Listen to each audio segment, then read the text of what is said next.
ಜನ್ಮಭೂಮಿಶ್ಚ ಸ್ವರ್ಗಾದಪಿ ಗರೇಯಸಿ. ಜನನಿ ಮತ್ತು ಜನ್ಮಭೂಮಿ ಸ್ವರ್ಗಕ್ಕಿಂತಲೂ ಮಿಗಿಲು ಎಂಬ ಮಾತನ್ನು ಹೇಳುತ್ತಾ ಯತ್ರ ನಾರಾಸ್ತು ಪೂಜ್ಯಂತೆ ರಮಂತೆ ತತ್ರ ದೇವತಾ. ಎಲ್ಲಿ ಸ್ತ್ರೀಯರಿಗೆ ಗೌರವವಿದೆಯೋ ಅಲ್ಲಿ ದೇವತೆಗಳು ನೆಲೆಸಿರುತ್ತಾರೆ ಎಂಬ ಮಾತನ್ನು ಹೇಳುತ್ತಾ ಎಲ್ಲ ಮಹಿಳೆಯರಿಗೂ ಮಹಿಳಾ ದಿನಾಚರಣೆಯ ಶುಭಾಶಯಗಳು. ಜನನಕ್ಕೆ ತಾಯಿಯಾಗಿ, ಸಹಕಾರಕ್ಕೆ ಸಹೋದರಿಯಾಗಿ, ಸಲಹೆಗೆ ಸ್ನೇಹಿತೆಯಾಗಿ, ಸಂಸ್ಕಾರಕ್ಕೆ ಮಡದಿಯಾಗಿ, ಪ್ರೀತಿಗೆ ಮಗಳಾಗಿ, ಜನನದಿಂದ ಮರಣದವರೆಗೂ ಜೊತೆಯಾಗಿ ಬಂದ ಹೆಣ್ಣು ಅವಳೇ ಸಂಸಾರದ ಕಣ್ಣು. ಹಿಂದಿನ ಕಾಲದಿಂದಲೂ ಭಾರತ ದೇಶದಲ್ಲಿ ಮಹಿಳೆಯರಿಗೆ ಪೂಜ್ಯನೀಯ ಸ್ಥಾನವಿದೆ. ಇಂತಹ ಪೂಜ್ಯನೀಯ ಸ್ಥಾನವಿದ್ದರೂ ಸಹಿತ ಹಿಂದಿನ ಕಾಲದಲ್ಲಿ ಮಹಿಳೆಗೆ ಯಾವುದೇ ರೀತಿಯ ಸ್ಥಾನವಿರಲಿಲ್ಲ, ಸ್ವಾತಂತ್ರ್ಯವೂ ಕೂಡ ಇರಲಿಲ್ಲ, ಅವಳಿಗೆ ಶಿಕ್ಷಣ ಪಡೆಯುವ ಹಕ್ಕೂ ಇರಲಿಲ್ಲ. ಹಿಂದೆ ಒಬ್ಬ ಮಹಿಳೆಗೆ ಹೆರಿಗೆಯಾದರೆ ಜನ ಕೇಳುವ ಮೊದಲ ಪ್ರಶ್ನೆ ಮಗು ಹೆಣ್ಣು ಗಂಡು ಎಂದು. ಗಂಡು ಹುಟ್ಟಲು ಪೇಡೆ ಹಂಚುವರು, ಹೆಣ್ಣು ಹುಟ್ಟಲು ಪೀಡೆ ಎನ್ನುವರು. ಗಂಡು ಎಂದರೆ ಹೊಣ್ಣು ಬಂತೆನ್ನುವರು, ಹೆಣ್ಣು ಎಂದರೆ ಹುಣ್ಣು ಹುಟ್ಟಿತೆನ್ನುವರು. ಹೆಣ್ಣು ಹೆಣ್ಣೆಂದೇತಿಕೆ ಜರುವೆ ಮನುಜ, ನಿನ್ನ ಹೆತ್ತ ತಾಯಿ ಹೊತ್ತ ಮಣ್ಣು ಹೆಣ್ಣಲ್ಲವೇ.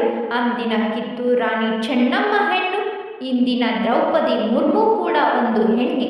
ಹೆಣ್ಣಿಲ್ಲದೆ ನೀ ಮಗನಲ್ಲ, ಹೆಣ್ಣಿಲ್ಲದೆ ನೀ ಗಂಡನಲ್ಲ, ಹೆಣ್ಣಿಲ್ಲದೆ ನೀ ತಂದೆಯಲ್ಲ, ಹೆಣ್ಣಿಲ್ಲದೆ ಈ ಜಗವೇ ಇಲ್ಲ. ಇಂದು ಹೆಣ್ಣು ಎಲ್ಲ ಕ್ಷೇತ್ರದಲ್ಲಿ ಸಾಧನೆ ಮಾಡಿ ತನ್ನ ಛಾಪು ಮೂಡಿಸಿದ್ದಾಳೆ. ಆಗ ಒಂದು ಗಾದೆ ಇತ್ತು, ಏನೆಂದರೆ ಹೆಣ್ಣೊಂದು ಕಲಿತರೆ ಶಾಲೆಯೊಂದು ತೆರೆದಂತೆ. ಆದರೆ ಈಗ ಕಾಲ ಬದಲಾಗಿದೆ, ಹೆಣ್ಣೊಂದು ಕಲಿತರೆ ಗಂಡೆ ನಿನಗಿಲ್ಲ ಇಲ್ಲಿ ಉಳಿಗಾಲ. ಇಂದು ಹೆಣ್ಣು ಎಷ್ಟೇ ಮುಂದುವರೆದರೂ ಸಹಿತ ಇವತ್ತು ಒಂದು ಹೆಣ್ಣು ಮಗು ಶಾಲೆಗೆ ಹೋಗಿ ಸುರಕ್ಷಿತವಾಗಿ ಮನೆಗೆ ಬರುವವರೆಗೂ ಆತಂಕ ಮನೆ ಮಾಡಿದೆ. ಒಂದು ಕಡೆ ಲೈಂಗಿಕ ದೌರ್ಜನ್ಯ ನಡೆದಿದೆ ಎಂದು ಕೇಳಿ ಮರೆಯುವಷ್ಟರಲ್ಲಿ ಮತ್ತೊಂದು ಕಡೆ ದೌರ್ಜನ್ಯವಾಗುವುದನ್ನು ನಾವು ಪ್ರತಿನಿತ್ಯ ಕೇಳುತ್ತಿದ್ದೇವೆ.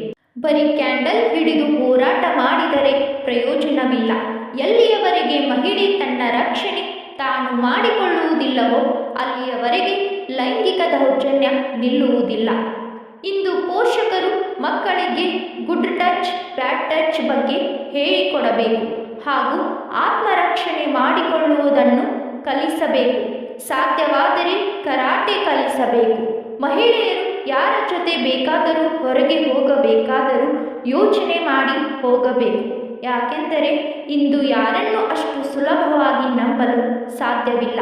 ಆದಷ್ಟು ಮಹಿಳೆಯರು ನಮ್ಮ ಎಚ್ಚರಿಕೆಯಲ್ಲಿ ನಾವು ಇದ್ದರೆ ಒಳ್ಳೆಯದು. ಧನ್ಯವಾದಗಳು.